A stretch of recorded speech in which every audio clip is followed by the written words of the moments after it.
நம்மளுடைய முன்னாள் முதல்வர் கலைஞர் ஐயா அவர்கள் தில்லை நடராஜரையும் ஸ்ரீரங்க பெருமானையும் வீரங்கி வச்சே பிளக்கும் நாளே நன்னாள் சொல்லியிருந்தாரு. அன்னைக்கு யாருன்னா ஒருத்தர் எடுத்து கேட்டிருந்தா இன்னைக்கு இந்த நிலைமை வந்திருக்குமா? பாரத் மாதா கே சொல்றாரு, ரொம்ப பெருமையா சொல்லிக்கிறாரு. பழமையான கோவில்களை 50 கோவில நான் இடிச்சிருக்கேன்னு சொல்லிட்டு அன்னைக்கு கேட்டிருந்தா இன்னைக்கு நமக்கு இந்த நிலைமை வந்திருக்குமா?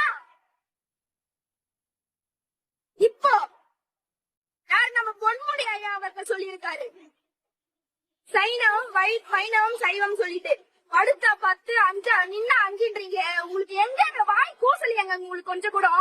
இந்துக்களை இன்னும் எவ்வளவு நீங்க கொடுமைப்படுத்த போறீங்க? ஒருத்தர் பார்த்தா கோவில் உள்ள ஒரு வேஷம் போடுறாரு, வெளியில வந்து ஒரு வேஷம் போடுறாரு. உள்ள திருநீர் வைக்கிறது, வெளியில வந்து அழைக்கிறது.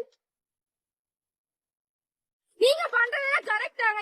எதுக்குங்க இந்துக்களை இந்த அளவுக்கு சித்திரவதை பண்றீங்க? எதுக்கு இந்துக்கள் மேல எதுக்கு உங்களுக்கு இவ்வளவு கோபம்? இதையும் மீறி நீங்க இந்த மனு வந்து நீங்க ரத்து செய்ய மாட்டேன், கோவில இடிப்பேன் அப்படின்னு சொன்னா நாங்க எல்லாருமே அங்க நிப்பாங்க. எங்க உயிரை எடுத்துட்டு உங்களுக்கு உயிரை எடுக்கிறதுன்னு அவ்வளவு சின்ன விஷயமா? எத்தனையோ உயிரை எடுக்கிறீங்க.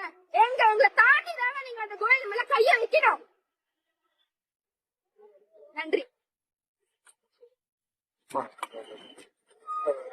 கோயில்